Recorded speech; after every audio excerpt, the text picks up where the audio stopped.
Started. Last time I gave you this starting material, this product, and I dared you to ignore the flames and the frantic SpongeBobs in your brain and break this up into a single starting material via and that starting material could lead to this purple product via the Aldol reaction. So, I want you to get good at recognizing Aldol products. And to do that, look at the carbonyl carbon and then find the alpha carbon and the beta carbon. And this we call, because there's a double bond between alpha and beta carbons, we call this alpha-beta unsaturated.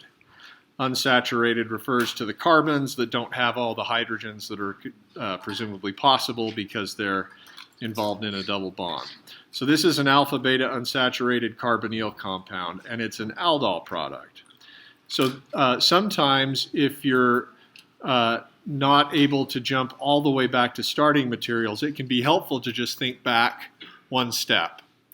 So what is the precursor to the alpha-beta unsaturated carbonyl compound? Well, let's see.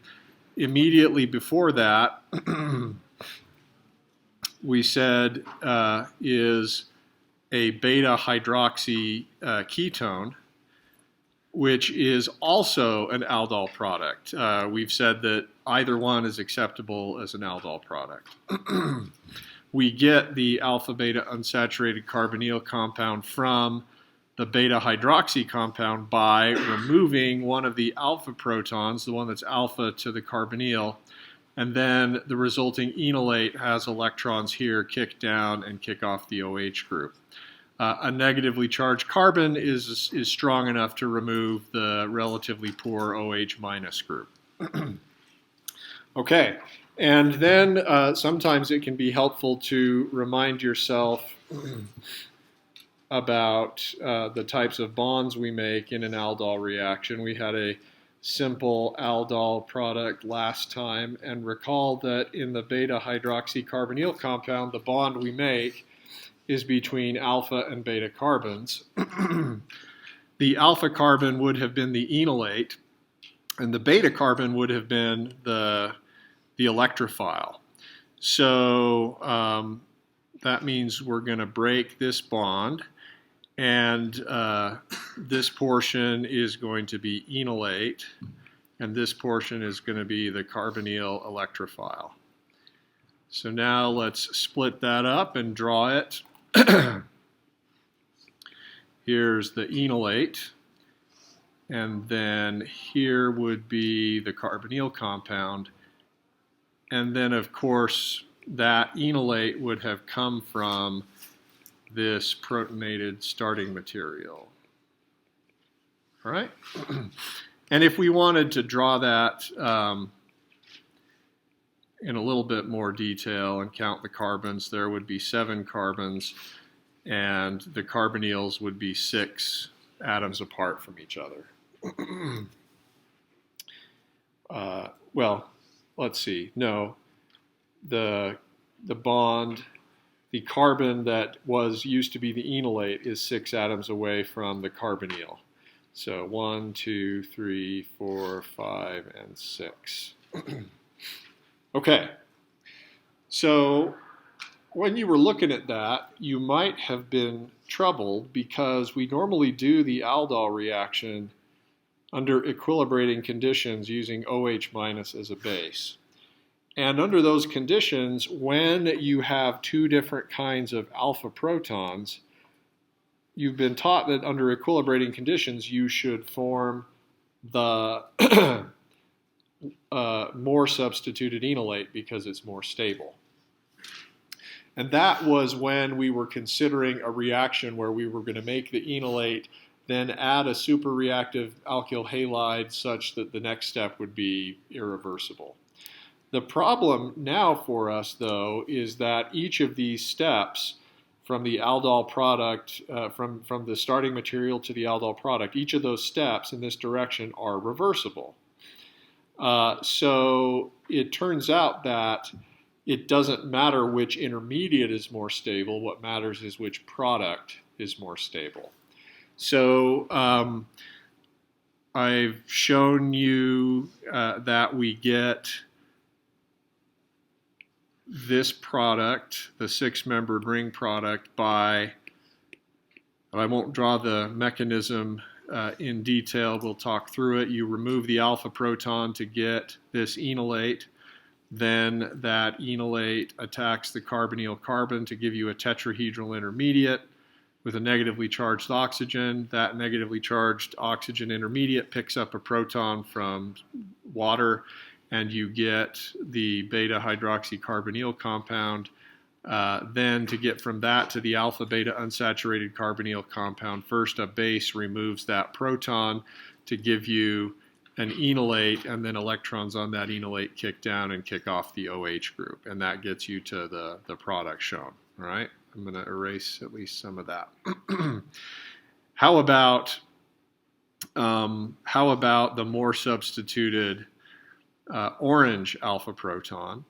Well, if a base removed that proton on the orange alpha carbon, we would get the following intermediate.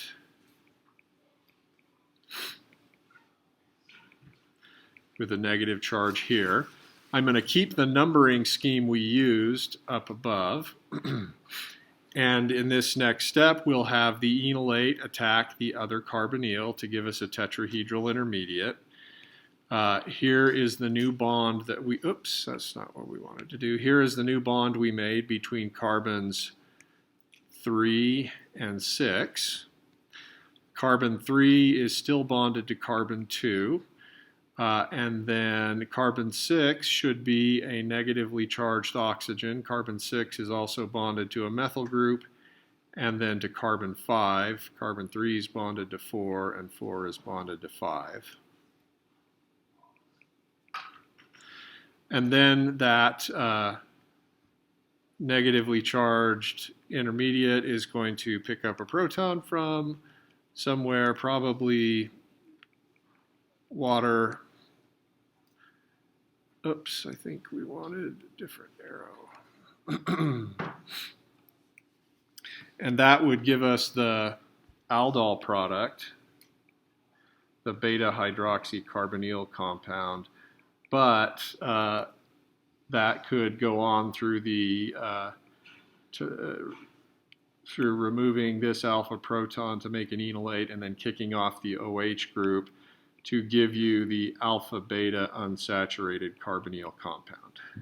Okay, so we sort of have two different possibilities, and if you were worried about which enolate is more stable and felt inclined to go down the pathway of the more stable enolate, you might have selected this product. But as I said, each of these products is in equilibrium with the starting material. And when that's true, then the stability of the intermediates doesn't matter, only the stability of the products. So which of those two do you think is more stable? Purple. Why? Ring strain, 6-membered ring versus 4.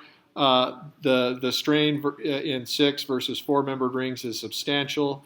So likely this is going to be the more stable major product. And the difference in energy is probably enough that we don't even observe this one.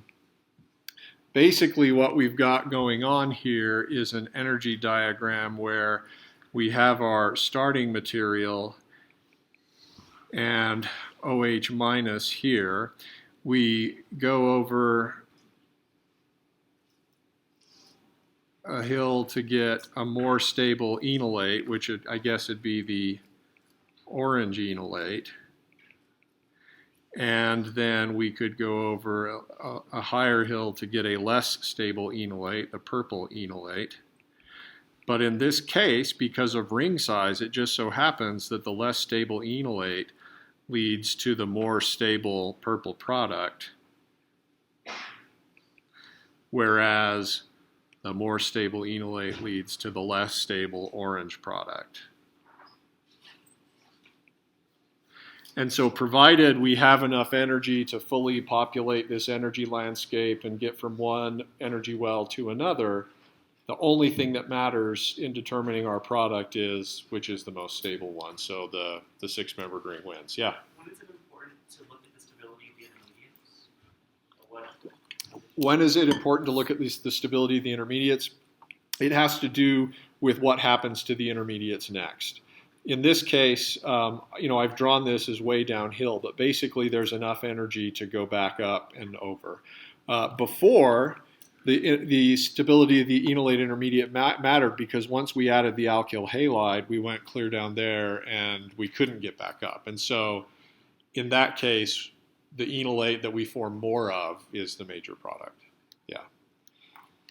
So some sort of complicated issues here with reversibility versus not being reversible. But the aldol reaction is in equilibrium, and so the most stable aldol product wins. All right, other questions you want to ask about that? Yes? If you were to cool down the whole environment, would you mostly just get the right? If you were to cool things down, would you mostly get the right one? I'm not sure. I mean, the way I've drawn it, it seems like that would be the case, but I don't actually know what these energy barriers are. So you could perhaps change the selectivity with temperature. Others? Okay, so that is an example of an intramolecular aldol reaction. And you should be able to do that with other starting materials as well.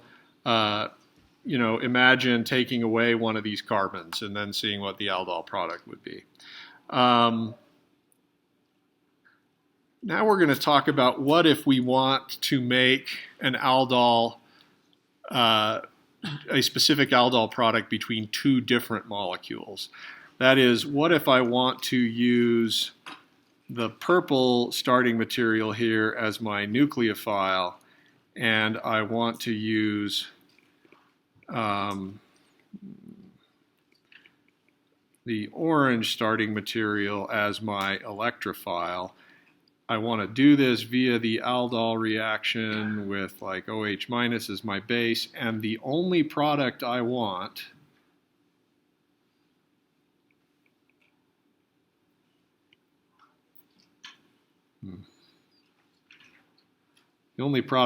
is this one, which comes from having the ketone be the enolate and the aldehyde being the electrophile.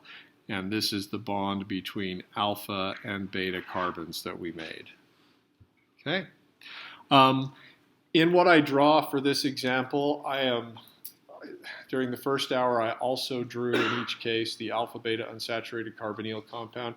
It took a lot of time, so I'm just going to write here plus the alpha-beta unsaturated carbonyl compound. They're both aldol products.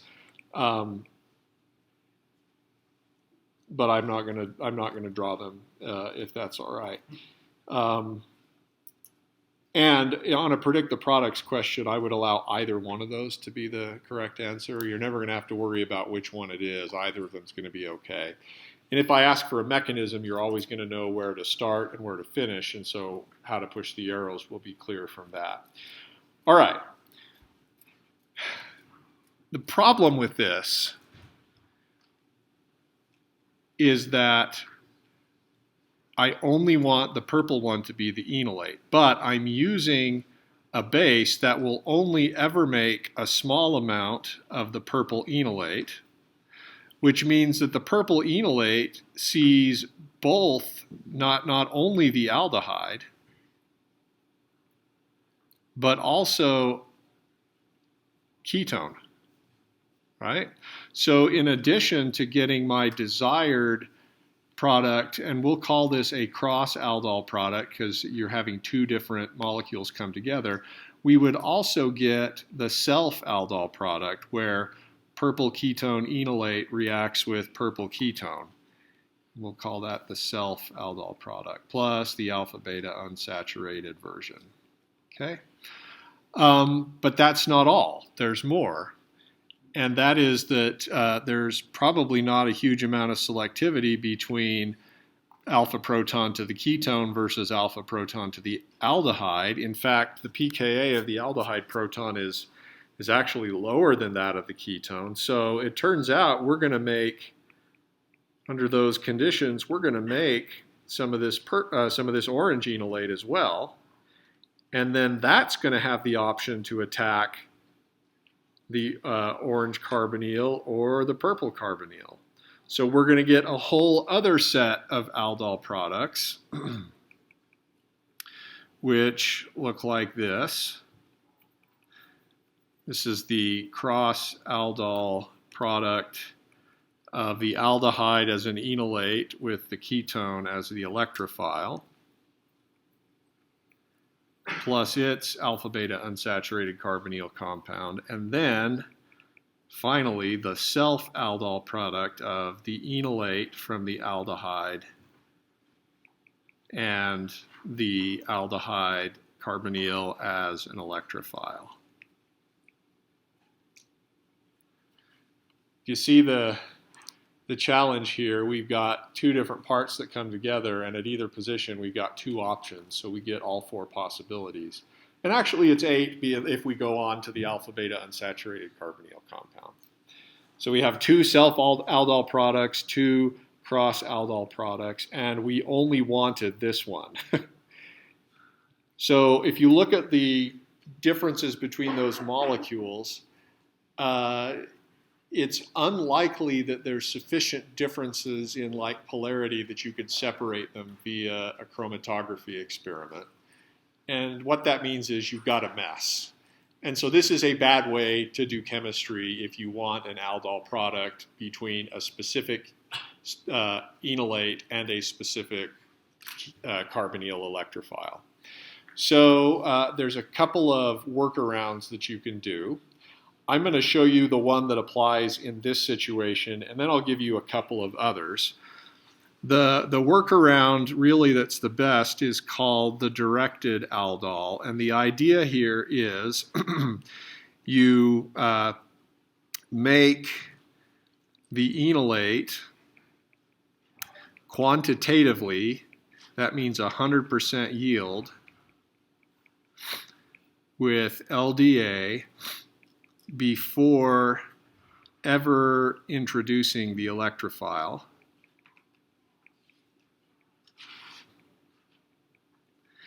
And you run at low temperature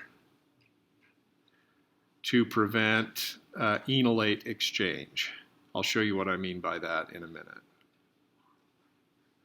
So the strategy here is to take the carbonyl compound you want to be your enolate nucleophile. In this case, it was this ketone. And we need to make 100% of the enolate in complete 100% yield. Wait, I just said that. That was dumb. Sorry about that. We got to make the enolate quantitatively, and we do so with LDA, which will remove the proton alpha to the carbonyl so quickly and so completely that the enolate forms, and once it forms, it never sees any of the unreacted starting material, so there's no chance for the self-aldol. Okay, so the 100% yield here gets rid of any chance for the self-aldol. Okay? We're going to use, and I'm going to put here THF means tetrahydrofuran. It is an aprotic solvent. That means it doesn't have any acidic protons that an enolate could remove. So the enolate is not going to be equilibrating. It's just going to form and then be done. The reason you can tell that happens is because the pKa of the proton alpha to the carbonyl is 20, whereas the conjugate acid of LDA has a pKa of around 40. So this is like favored by a factor of 10 to the 20. So once this enolate forms, it's never going back. Usually we're going to do this, as I said, under aprotic conditions. Usually we're going to do this cold in order to prevent undesired side reactions. And I'm going to just put minus 78C. That means we're doing this in a bath of acetone and dry ice, because dry ice sublimes at about minus 78C, and that's why it hurts to touch it. Please, please, please do not imitate the idiots on the internet who are putting dry ice in their mouths and blowing out smoke or juggling dry ice. It can burn you. And by burn you, I mean freeze your skin. But please do try making root beer out of dry ice, and that's kind of fun, carbonated stuff. My kids used to think that was fun at Halloween. They no longer think that's fun.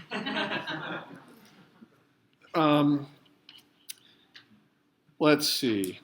One time, my 15-year-old now, 14-year-old, when he was a little kid and we lived in San Diego, I was doing postdoctoral work at the Scripps Research Institute, and one day Amber asked Dallin, "Hey, Dallin, where's Daddy?" And he says, and he was like 2 at this point, he said, "Daddy at work, pirate ship." And I really have no idea. I mean, we played pirates occasionally, but I have no idea why he thought I worked on a pirate ship. But in his mind, my job was way cooler than it actually is. So yeah, maybe someday I'll get to engage in piracy. Who knows? Okay, so at that stage, after we've introduced the enolate, I have no idea where that came from, by the way. That was a complete non sequitur. We're going to introduce the aldehyde at this stage. This was our aldehyde. And if we do this carefully enough, the aldehyde never has a chance to get deprotonated, and there is no remaining unreacted starting material, so there's no chance for the undesired cross-aldol product, and there's also no chance for this aldehyde to react with itself. The thing we're worried about here is the possibility that this enolate might, if given enough time and energy, might actually be able to deprotonate that to generate the undesired enolate. So we don't want that to happen. If this forms, we start to see undesired products.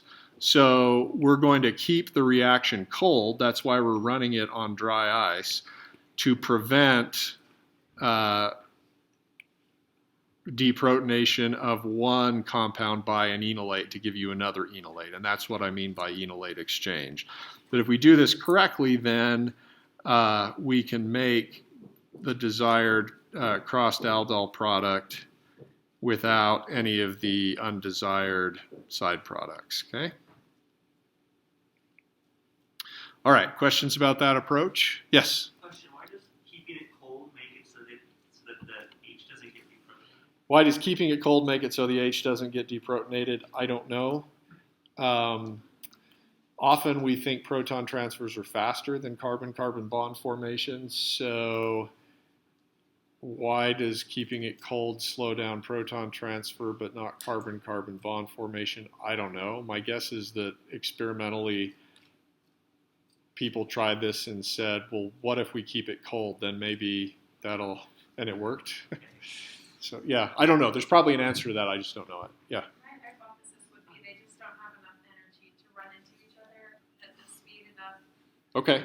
Orientation is key as well to reactions, so they're going to be vibrating less, they're just slower, and so Okay. the right conditions Okay. are less. Yeah, this is a great point, that in order to react, molecules have to hit each other in the right orientation. And actually, bond vibrations matter for reactions. We're not talking about that, but organic chemists think about that. So it's possible the temperature affects some of these other factors that control reactions that we're not worrying about. That's a great point. What else? Yeah. Are there any cases where the hydrogen, like the aldehyde hydrogen on the carbonyl carbon, comes off of the on the carbonyl carbon? Like, what's the pH of that hydrogen? The pKa of this one? No, the one on the carbonyl carbon. Sorry. Yeah. This that pKa is really quite high. I can't remember what it is, but it's less acidic than the alpha proton. Yeah.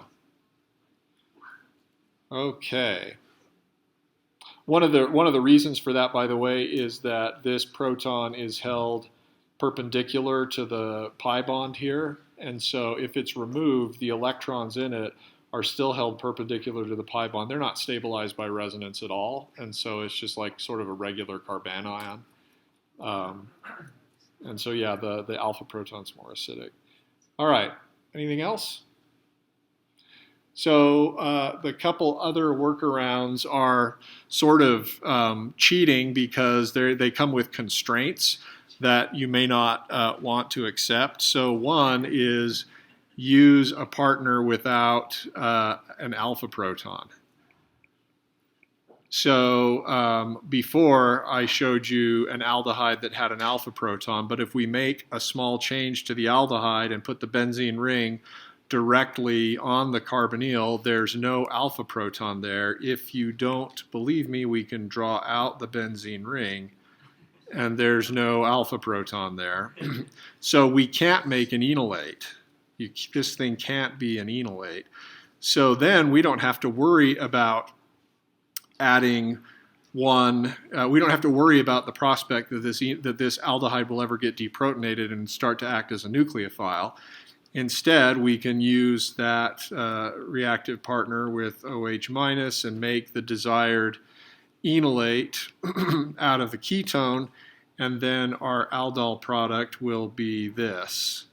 And there's also the alpha beta unsaturated carbonyl compound that I'm not drawing. But I'll identify alpha and beta carbons for you. The challenge here is that, first of all, what if you don't want the benzene ring there? And second, you still are worried about self-aldol of the purple ketone because you're only ever making a small amount of the enolate, and so the purple enolate is still going to be able to see unreacted purple starting material. So this can work, but it's not 100%, and it comes with the constraint that your electrophile can't have any alpha protons on it. Yeah? If it were really cold, would that stop the self-aldol? If it were cold, would that stop the self-aldol? I don't know. I suppose you could argue that aldehydes are more reactive than ketones because aldehydes have fewer electron donating groups attached to the carbonyl carbon. Alkyl groups can donate electron density moderately into the carbonyl carbon. So you could argue that the increased reactivity of aldehydes over ketones would promote this product over that one. But I'm not sure. I mean, you could play around with the temperature. I don't know what big effect whether it would have a big effect there. Okay, others? Okay, so the final workaround is maybe even less cool, and that is to use.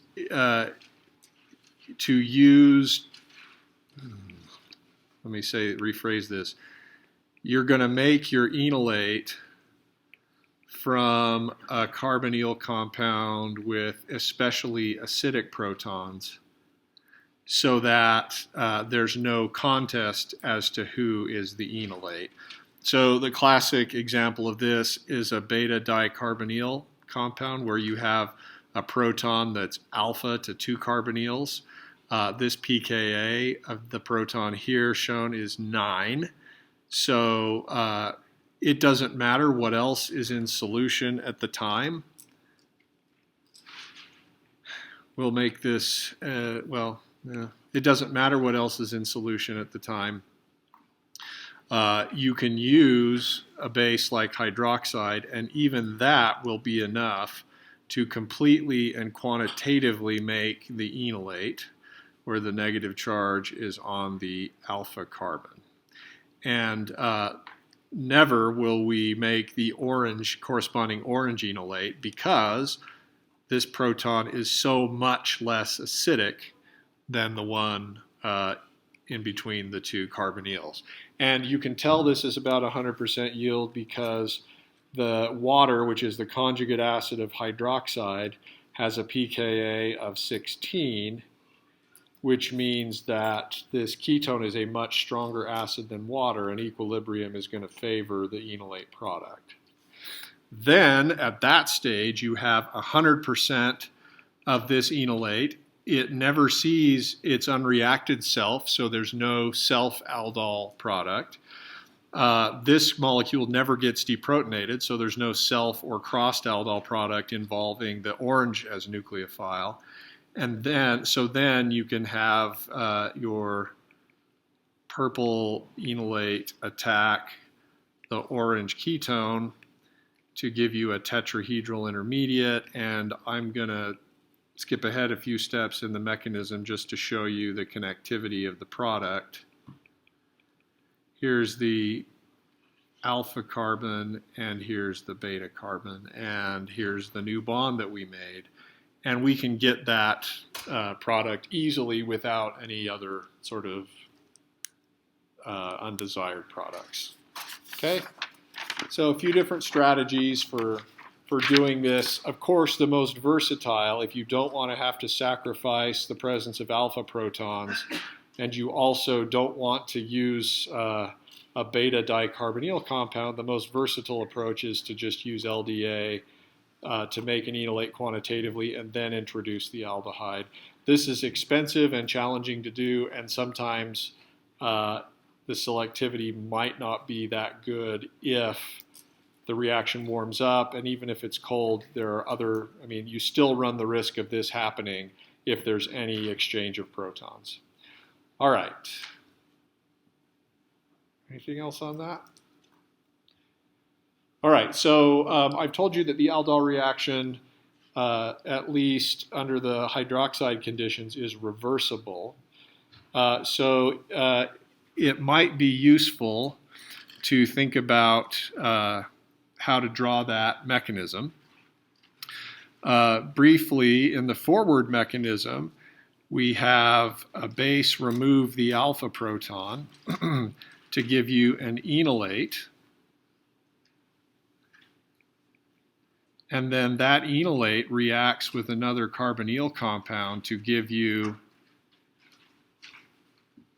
the tetrahedral intermediate, which gets protonated to form the beta hydroxycarbonyl compound.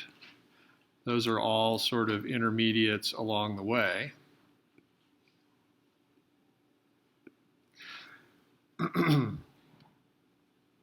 And then if we want to go on to the alpha-beta unsaturated carbonyl compound, we first remove one of the alpha protons to that carbonyl to get the enolate, and then that enolate undergoes elimination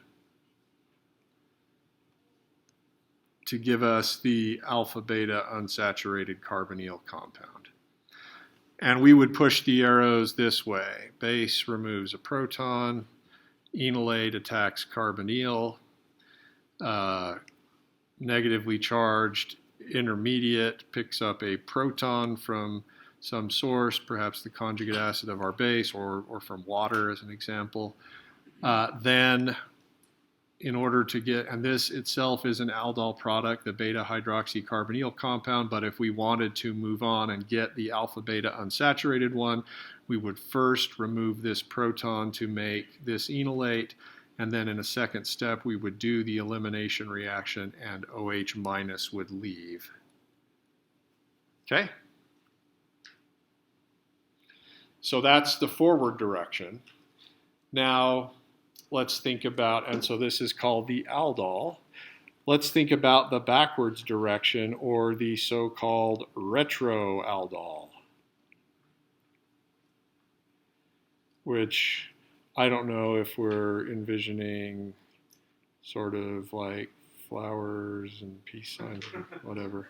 Actually, the 70s aren't retro for you guys now, right? Like retro is like the early 2000s or something. Yeah. 90s, 80s, 90s, yeah.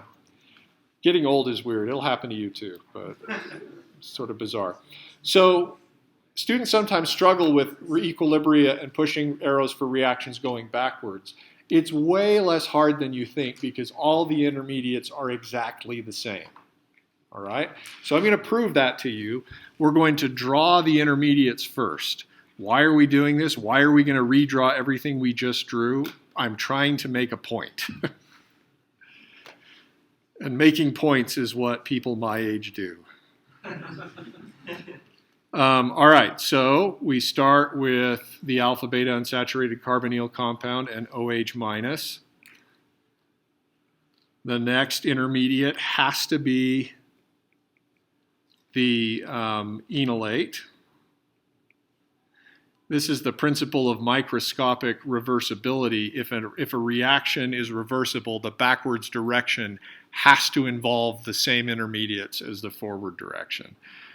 So the next intermediate on our list is the beta hydroxycarbonyl compound. Then before that, it was the tetrahedral intermediate with a negatively charged oxygen.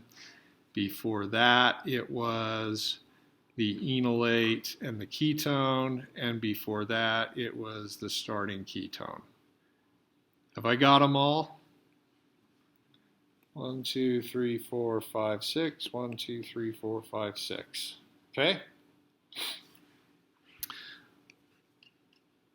Okay, so let's show how this works. And it'll be helpful with the proton transfers if you'll draw after you remove a proton in the mechanism before, maybe draw the conjugate base of the acid. So let's say our base was water or OH minus, then the conjugate acid would be water. And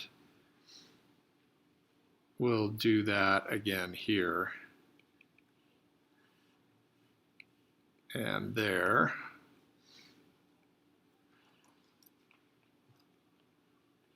Okay, so what's the first step? Well, the last step involved OH minus getting kicked off and forming a new pi bond here. So the first step of the retroaldol has to involve OH minus attacking at the beta carbon and then pushing electrons over to the alpha carbon. All right. Now, how can that happen, especially given what I told you about MO theory, where nucleophile attacks the LUMO of the electrophile? We've been taught that the LUMO should be the carbon-oxygen pi star. That's true for isolated carbonyls, but if the carbonyl is conjugated, you have a conjugated system. So presumably you guys talked about dienes and the Diels-Alder reaction, right? And did your previous professors talk about a molecular orbital that looks like this, where you have an extended system of pi orbitals across the diene? Okay, these orbitals are important for understanding the Diels-Alder reaction, but one of the punchlines is that the LUMO, and we don't need to draw what the LUMO looks like. This is the lowest energy pi orbital, and there's another, and then there's the LUMO. But the point is the LUMO is delocalized over the whole molecule. So that means there's LUMO on the beta carbon. All right? Now, it's a little bit trickier to deal with bonds when you're attacking a molecular orbital that spaces over multiple atoms. But the idea still follows that if we populate an empty antibonding orbital, we're going to break a bond. So OH minus attacks the LUMO at the beta carbon. We break a bond, and it happens to be the bond between alpha and the pi bond between alpha and beta. And we put those electrons on the alpha carbon. Why? Because they can be stabilized by resonance there. Okay? This is an example, by the way. It should look familiar to something you've seen before. This is an example of something called a conjugate addition or a 1,4 addition. Do you remember seeing cuprates attack at the beta carbon? Doing the exact same thing here. Now, some of you may be worried, how do I know that the OH minus doesn't attack the carbonyl carbon? Well, of course it does. That leads to the aldol or the ketone hydrate, but that's a dead end product that doesn't get us any closer to our starting materials. And if in a mechanism question, I'm always going to show you where to start and where to end. And so you know not to attack the carbonyl simply because that's not on the pathway to getting us to the desired endpoint. Okay? Any questions about that step? Yeah. So if the carbon-oxygen attack that does happen, we're just not interested. That's right. The attack of this oxygen on the carbonyl carbon does happen. It's just not on pathway, not a useful intermediate. We're not interested. Yeah. Out of curiosity, is it also just easier to break that pi bond as well on the carbon-carbon pi Is it easier to break the carbon-carbon pi bond than the carbon-oxygen pi bond? I don't know. Though it does make sense that if you had there's a lot actually that goes on there in terms of why we attack here versus here, and I don't know very well. I mean, you could make an argument about the stability of carbon-oxygen bonds being stronger than carbon-carbon bonds, and therefore it's better to lose the carbon-carbon pi bond than the carbon-oxygen one. But then, how do you explain why Grignards and Grignards and organolithiums prefer attacking at the carbonyl carbon? Aren't they stronger? Maybe they're more reactive as nucleophiles, sure. Yeah. It also has to do with something called nucleophile softness or polarizability, and I don't understand it that well. It's sort of a grad level issue, so we won't go into it. All right. Once you have the enolate and you're pushing arrows, the two intermediates tell you what the arrow must be, right? We protonate the enolate to have a new alpha proton there. That means that negatively charged carbon has to pick up a proton from somewhere. All right.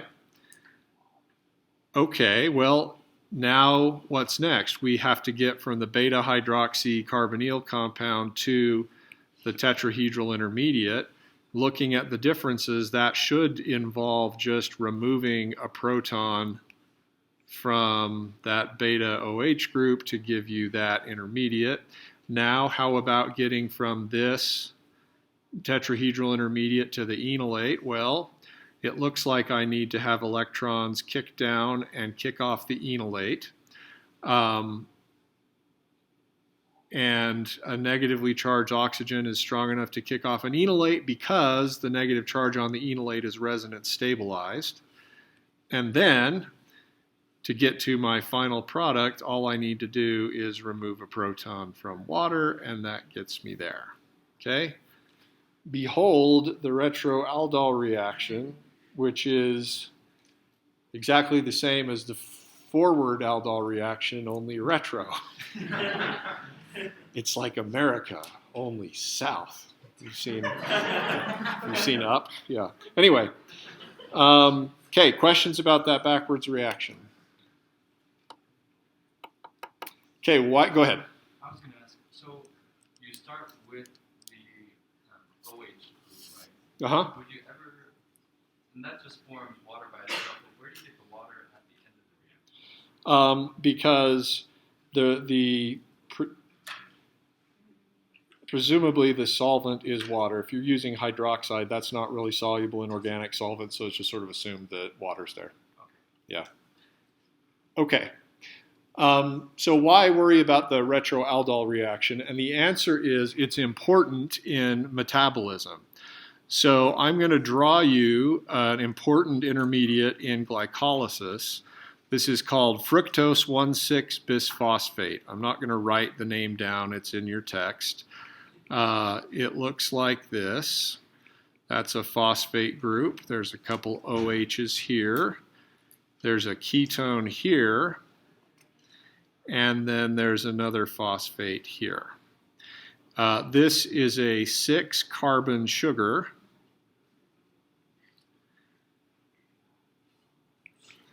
And nature needs to break this up into 2 3-carbon pieces. That's just efficient. It wouldn't make sense to break it up into a 2-carbon piece and a 4-carbon piece because then you'd need different machinery to deal with those different size pieces. If you can break it up into 2 3-carbon pieces, then and actually then there's a subsequent step that interconverts those two. Then you can use the same downstream machinery for both parts of this molecule. So we are going to break this molecule apart via a retroaldol reaction that's catalyzed by the enzyme aldolase. It's named aldolase for the retro of the retroaldol because it can catalyze the forward and back reactions.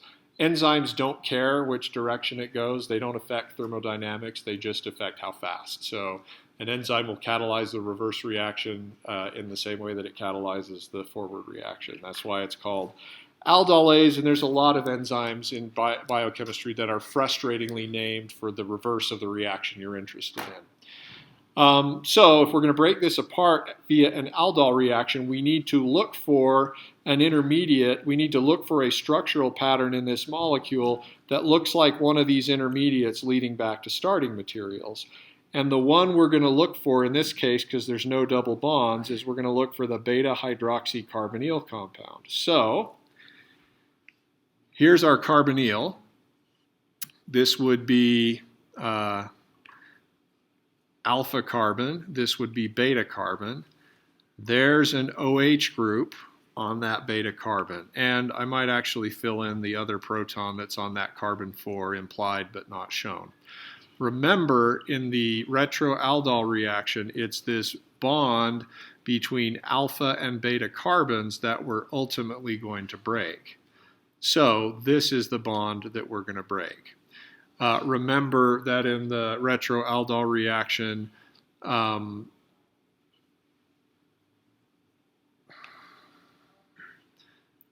purple side ends up as the enolate, and the orange side ends up as the what used to be the or ends up as the carbonyl compound.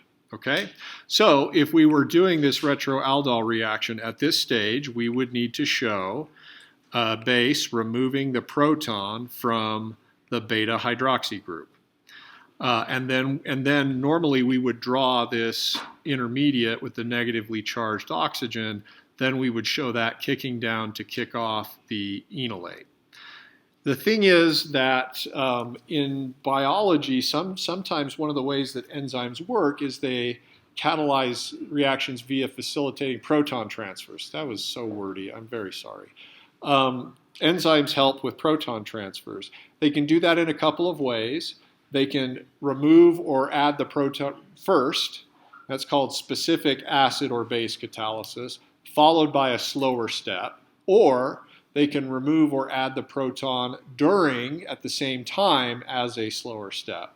That's the difference between what's called specific and general acid-base catalysis. You'll learn about it in biochemistry. There are different, when you do kinetic experiments on enzymes, there's different signatures of both of those things, though sometimes it's not known. So when we're drawing mechanisms for enzyme catalyzed reactions, often we're going to, mostly for efficiency's sake, but also to recognize the fact that enzymes assist with proton transfers, we're going to condense the proton transfer step with the subsequent bond breaking step. That is, we're going to have a base from the enzyme remove a proton, and instead of drawing the tetrahedral intermediate, we're going to kick these electrons down and break the bond and have the electrons go on the alpha carbon.